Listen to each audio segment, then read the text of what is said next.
कालच्या डेटाचं ॲनालिसिस होतं ते आपण या ठिकाणी बघणार आहोत. मित्रांनो, तुम्ही बघू शकत असाल तर FIs आणि जे क्लायंट आहे त्यांच्या निगेटिव्ह पोझिशन्स आहे, तर प्रोच्या ज्या आहेत त्या पॉझिटिव्ह पोझिशन्स आहे. ठीक आहे. तर या ठिकाणी 89,000च्या पोझिशन्स कमी करून 61,000च्या आता निगेटिव्ह पोझिशन्स रिटेलरकडे आहेत. आणि त्याचप्रमाणे FIsनी ज्या पोझिशन्स आहेत त्या 87,000वरून 1,02,000वरून. मेजर काम जे झालंय ते कॉल शॉर्ट्समध्ये झालंय. इथं पण बघू शकाल जे कॉल शॉर्ट झाले ते FIs कडून ते कॉल शॉर्ट्स वाढलेले आहेत. त्याच्यानंतरून इथे जे काम झालंय ते पण फ्युचर शॉर्ट झालेले आहेत प्रोकडून फ्युचर शॉर्ट आहेत. आणि अजून इथं बघू शकत असाल तर कॉल जे आहेत ते पण शॉर्ट झालेले आहेत. ठीक आहे, कॉल शॉर्ट झालेले आहेत. त्याच्यानंतर रिटेलर जो आहे रिटेलरने कॉल लॉंग केलेले आहेत मेजरली. या ठिकाणी कॉल लॉंग या ठिकाणी रिटेलरकडून झालेत. तर आता ह्या गोष्टी होत असताना मार्केटची डायरेक्शन कशी असू शकते ते आपल्याला अनालाइज करायचं आहे. या ठिकाणी इथं पुटमध्ये जे आहे ते पण ड्रास्टिक हे होऊन निगेटिव्ह पोझिशन्स यांनी या ठिकाणी घेतलेले आहेत रिटेलरने. तर हा डेटा तशा अर्थाने मिक्स आहे रिटेलरचा. आणि जो प्रो आहे तो एकमेव असे क्लिअर डायरेक्शन देतो आपल्याला की तो थोडासा पॉझिटिव्ह आहे. ठीक आहे, पण आजच्या ज्या काम झाले ते निगेटिव्ह साईडला झाल्यामुळे आपल्याला थोडंसं या ठिकाणी सतर्क राहणं गरजेचं आहे. कारण निफ्टी जो आहे तो एका इम्पॉर्टंट लेवलवर येऊन थांबलेला आहे. तुम्ही बघू शकत असाल तर जो निफ्टीची जी रेंज आहे आज दिवसभर एवढी पॉझिटिव्ह न्यूज होती तरी पण मार्केट एका रेंजमध्ये राहिलं. इवन प्रायव्हेट काही बँक्स आहेत ज्यांना ॲक्च्युअल रेपो रिव्हर्स रेपोचा फायदा होणार असतो त्या सुद्धा वरती जाताना नाही दिसलेल्या आहेत. तर हे तुम्हाला काय सजेस्ट करते या ठिकाणी तुम्ही बघू शकत असाल ही एक रेंज आहे. आता ह्या रेंजमध्ये बरंचसं काम झालं तर इथं शॉर्टिंग झालेली आहे. कॉलचे जे शॉर्ट्स आहेत ते झालेले तर ते ऑब्वियस लॉंग होते.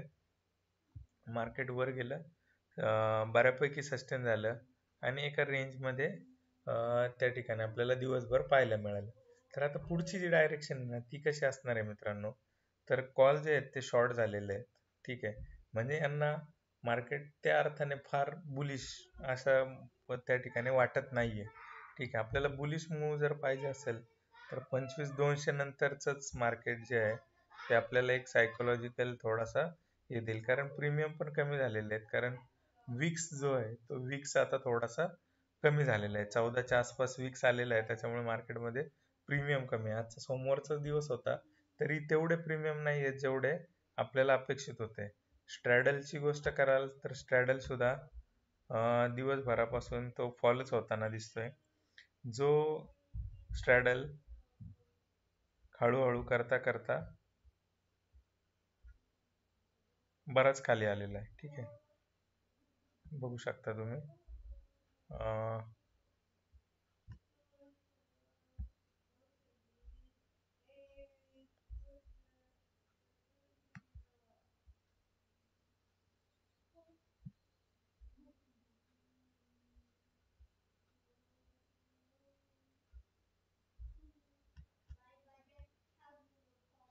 स्ट्रॅडल जो आहे तो या ठिकाणी खाली आलेला आहे. ठीक आहे, तर ऑलमोस्ट 315 वगैरेच्या लेवलचा जे होता तो या ठिकाणी आपल्याला खाली येऊन ऑलमोस्ट 271 पर्यंत आलेलं आहे. आणि हे एकदम सस्टेनेबल आहे, म्हणजे याच्यामध्ये असं फार मेजर काही चेंजेस झाले दिवसभरात असं काही नाही.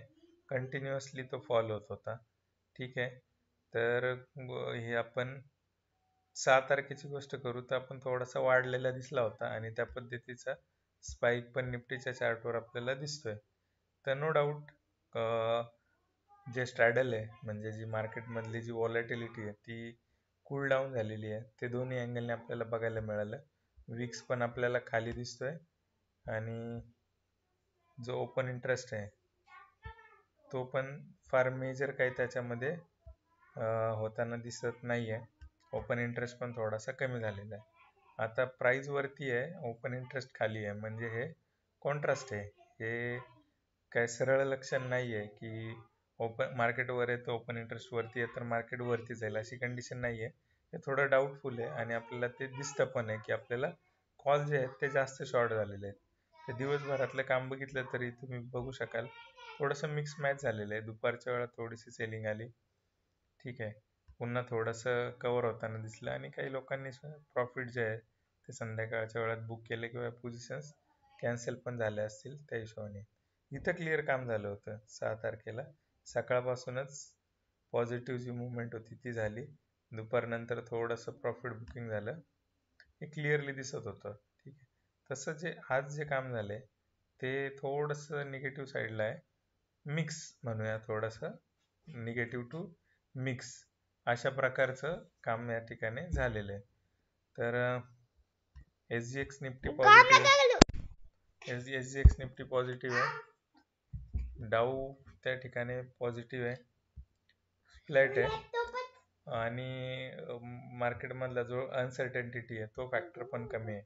तर आता एकदम चार्टवर ॲनालिसिस करायचं झालं तर आपल्याला कसं प्लॅन करता येईल, तर माझ्या हिशोबाने हे आता जी एक्सपायरी आहे ही सेलिंग साईडची एक्सपायरी आपण एक्सपेक्ट करू शकतो, कारण जे शॉर्टिंग आहे ते आपल्याला 25,100च्या लेवलवर झालेलं आहे. जी बाईंग आपल्याला बघायला मिळाली 24,700-800 पासून 900 पासून आपल्याला बघायला मिळाली आणि ही जी बाईंग आहे ती या ठिकाणी काही थोडेसे प्रॉफिट बुकिंग किंवा एक सस्टेनेबल एक पोझिशन ॲडजस्टमेंटचं या ठिकाणी काम झालं. इकडून थोडेसे शॉर्ट्स ॲड झाले. आता जे मार्केटचं कॉल शॉर्ट म्हणजे थोडंसं साईडवेज टू निगेटिव्ह असा त्याचा अर्थ होतो, पण आपल्याला जर इथून एखादा बाउन्स मिळाला अपसाईडला वरती, ठीक आहे, म्हणजे 25,200, 150 पण नाही, कारण 150ला तो प्रीमियम नेट टू नेट होऊन जाईल आणि 250 जर 200 पर्यंत गेलो आपण तर तिथून ॲक्च्युली शॉर्ट कव्हरिंग चालू होण्याचे चान्सेस वाढू शकतील. तर 25,200 नंतरचं जी लेवल आहे ना ती आपल्याला पाहणं फार इंटरेस्टिंग आहे, पण तसं होण्याचे चान्सेस मला तरी थोडेसे कमी दिसतात. वरती जाईल मार्केट नो डाऊट, पण एक सर्टन रेंजपर्यंत, आणि 25,000 ते 25,100 किंवा 25,950 वगैरे ही लेवल, तर ही लेवल दाखवणं फार थोडंसं अवघड आहे. 25,050 पर्यंत यायला काय हरकत नाही आणि तिथून एक आपण बाईंगचा अटेम्प्ट करू शकतो हेजिंगने, म्हणजे प्युअर डायरेक्शनल लॉंग न करता आपण पुट क्रेडिट स्प्रेड करू शकतो. म्हणजे ATM जे आहे 25,000चा पुट सेल करून 24,900चा पुट आपण बाय करू शकतो. ते एक्सपायरीसाठी प्लॅनिंग असू शकतं. हार्डली 50-60 पॉईंटचा मूव आपण या ठिकाणी कॅप्चर करू, पण थोडासा सेफली त्या ठिकाणी ट्रेड होऊ शकतो. ठीक आहे मित्रांनो, तर डायरेक्शन तुमच्या लक्षात आली असेल, डेटा तुमच्या लक्षात आला असेल. आजच्या व्हिडिओमध्ये आपण एवढंच. काही डाऊट शंका असतील तर तुम्ही कमेंटमध्ये विचारू शकता आणि अकॉर्डिंगली आपण या ठिकाणी काम करू शकतो.